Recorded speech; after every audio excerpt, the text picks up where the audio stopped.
Alright guys, this is Ape2P Black One. So, this is my first content in my YouTube account. I hope ma-supportan nyo ako sa aking channel.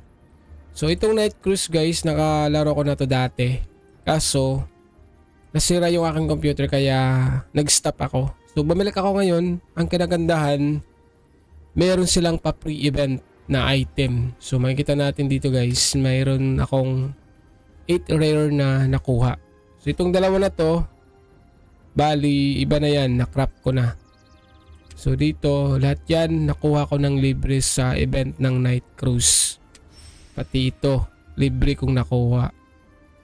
And then yung item guys na nakuha ko na mount na libre, nakakuha din ako ng isang epic na mount. Ito yung pinakamaganda guys. Magagamit ko to sa sa main quest. Kasi nga, yung defense talagang importante. Then yung attack speed, lalo yung critical. Pero ito talaga the best defense. Kasi yung monsters na atakihin mo dapat magmi-miss na sa'yo. Dahil kapag hindi nag-miss, mahirapan ka. Kailangan mong bantayan yung karakter mo. Dahil baka maubos yung pots at mamamatay ka. So dito, medyo hindi na ako nahihirapan. Titignan ko lang kung hanggang saan yung sagad ng main quest na ito. Almost 3 days guys ko nang paglalaro nito. Bali D4 ko na ngayon. So, and then dito makikita natin na meron na ako dito na 67 growth rate. 67,000. So yung accuracy ko dito, I think nagtotal na yata na 208 yata yung total ko dito na accuracy na nagigain ko dito. So, malaking tulong yung mount dito. Ito. Kung wala akong mount siguro nag-stuck pa ako dito sa chapter 22. Tingnan nga natin to. Nasaan yung I think chapter 22 or 23. Mahirap yung dyan. Mahirap yung monsters na papatayin mo dyan. Dito naman kahit papaano hindi na siya nahihirapan. Dahil din dito sa mount na nakuha ko na epic. And then ang kinagandaan dito, kapag nag-second advance ka na, di mo na need dito yung itong scroll of advancement kasi may libre. Ito. Binigyan tayo sa Night Cruise guys ng libre. So, ang kailangan na lang natin buuin dito, itong pang third, itong higher seal advancement guys. Yan na lang yung kailangan nating buuhin.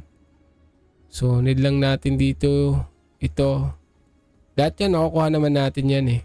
Hindi naman din yan mahirap. Pwede din yan bilhin sa market. And then ito, makukuha natin to sa guild. Maraming pagkukunan dito eh. Mayroon ding drop guys. So dito, need lang natin mag level 55 pala. Dito sa pangalawa, need natin mag level 45. So okay na to kasi may libre na binigay.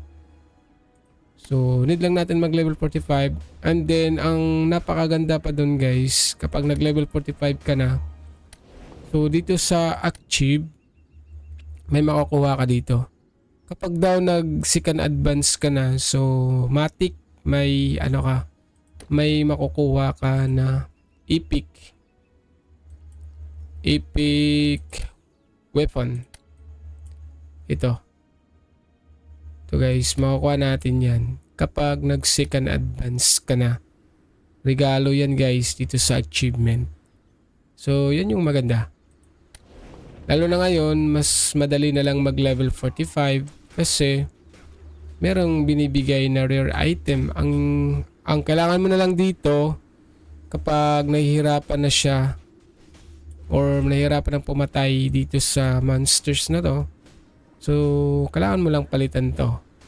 Kailangan mo talagang magdagdag na accuracy para kahit papano makakapag-proceed ka dito sa main quest. So, makikita nyo naman guys, ayan. kahit papaano hindi na nagmi-miss yung aking karakter.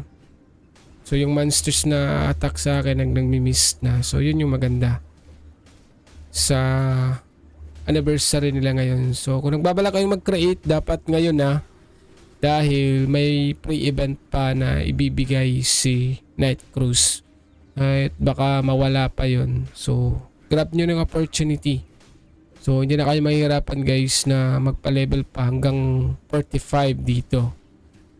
Siguro kung mag-stock na dito sa main quest, kung nahihirapan na talaga, meron pa namang paraan. Lalo na dito sa daily quest. Reset ito everyday. So ang kailangan lang natin dito is pumatay ng monsters. So meron ditong XP na binibigay. So 0.3. So kunwari natapos natin dito 10. So times mo lang 0.3.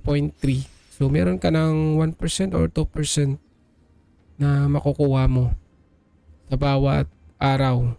Dito sa Bastion lang guys ha. And then may additional pa na gold na makukuha mo dyan. Ayan, 10,000. And then dito, ganun din. So dito, ang kaya ko lang tapusin level 36 hanggang level 43. So mas malaki, 0.39% yung makukuha natin dito. And then yung gold malaki din, 14%. Then may additional pa na contribution coin. And then ito, Silano Region contribution coins. So yun, magagamit po din yan. So yun yung paraan upang magpa-level. So kung wala na talaga, hanap ka ng area na kung saan nagmi-miss na yung yung monster sa'yo. Kunwari, sa akin, level 45. So kapag nag-miss na, or for example, hindi nag-miss, so lipat ka. Punta ka sa level 44 or level 41 hanggang sa makita mo na invade ka na. Hindi ka na nasasaktan sa bawat atake ng monsters sa'yo. So yun, dun ka magpapa-level. And then bonus pa, may mga drop item pa na makukuha mo. So for example ito, kung nakapag-trade ka, makikita mo na may bumibili sa ganitong halaga. So yun, makaka-instant diamond ka. Pero sa ngayon guys, wag muna natin isipin yung magkakapera ka tayo agad. Kasi as a free-to-play player, so need natin talaga mag-progress. Siguro nung una, talagang may instant money talaga nung una. Kasi yung mga item na nabibenta noon is mahal. Compare ngayon, nagwa 1 year na yung Night Cruise. So yung item na nasa lower, gaya dito, lower area or level 45. So yung mga item na makukuha natin dito, hindi na siya gaano mahal. So for example ito yung nakuha natin. So kung ibibenta natin yan sa market, nakakahalaga na lang siya ng 37. So for example, nakakuha tayo dito ng rares. Pero itong rare guys, mahirap tong kunin or mahirap siyang madrop. Nasa lang to yata, nasa 1% bago ka makakuha ng drop dito. Di talaga to instant guys na makukuha mo. So tapos ang hindi pa maganda, hindi mahal yung item. So nasa 29 lang. So ang dapat talaga dito is mag-progress dito sa game. Yun yung dapat ipo-focus natin, lalong-lalo na tayo free to play. So kailangan din tayong umangat. Para kahit paano yung mga drop item na makukuha natin, pwede natin siyang may benta ng mas mahal kasi yung item na yun hindi pa napupuntahan sa mga new player. So hayaan na natin yung mga whale kasi ganoon naman talaga yung mga whale. Sila yung nagpapataas ng game. Pero tayo naman yung nagbubuo ng community. So kailangan tayo, kung wala tayo, yung mga whale mag-aalisan din yan kasi wala silang mapaglaruan na tao. So tayo, parang laruan tayo, pero kahit na ganun, nakabuo naman tayo ng community na kung saan sila yung magiging Sila yung magiging master, hindi monsters.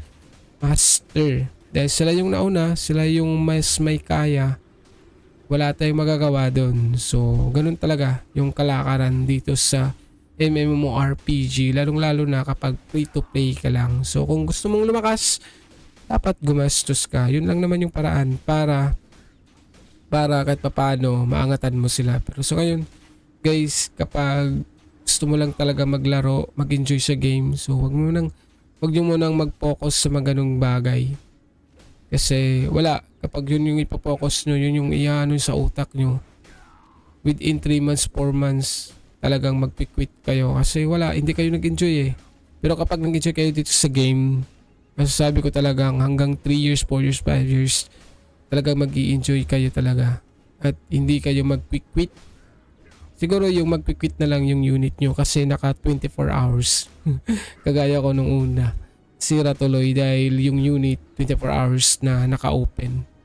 So hindi naman talaga natin masasabi kung hanggang kailan. So yun nga. Kaya bumalik ako dito sa game na to kasi talagang marami siyang advantage guys sa mga reward na ibinibigay ng Night Cruise. So, dito din sa account ko, gumawa na din ako ng panibago kong YouTube account. Yung dati kong YouTube account kasi guys sayang. Nakalimutan ko yung password. Meron na din yung subscribers na 180 plus. Kaso, nakalimutan ko yung password guys. Hindi ko na talaga ma-recover kasi andun yung account ko sa lumang unit ko. Pati yung password. Pati yung recovery ko, andun din yun. Pero nakalimutan ko na eh. Tapos di ko na ma-open yung dati kong computer. So ngayon bago na yung unit ko. Then panibago na din. So sayang hindi ko lang magamit. Kaya nagsimula ako ulit. So ayop guys na masuportahan ako dito sa aking journey. Itong channel na ginawa ko. Then masasabi ko din naman guys na kahit papaano magbibigay din naman ako ng idea or konting idea. Dahil hindi naman din ako baguhan kagaya ng iba na di din kahit papaano meron din naman tayong nalalaman kasi nakakapaglaro din naman tayo ng MERM. Dati guys naglaro ako ng MERM, so yun lang, nag-quit din ako dun, gumastos pa ako dun, nag-quit ako kasi sa boot.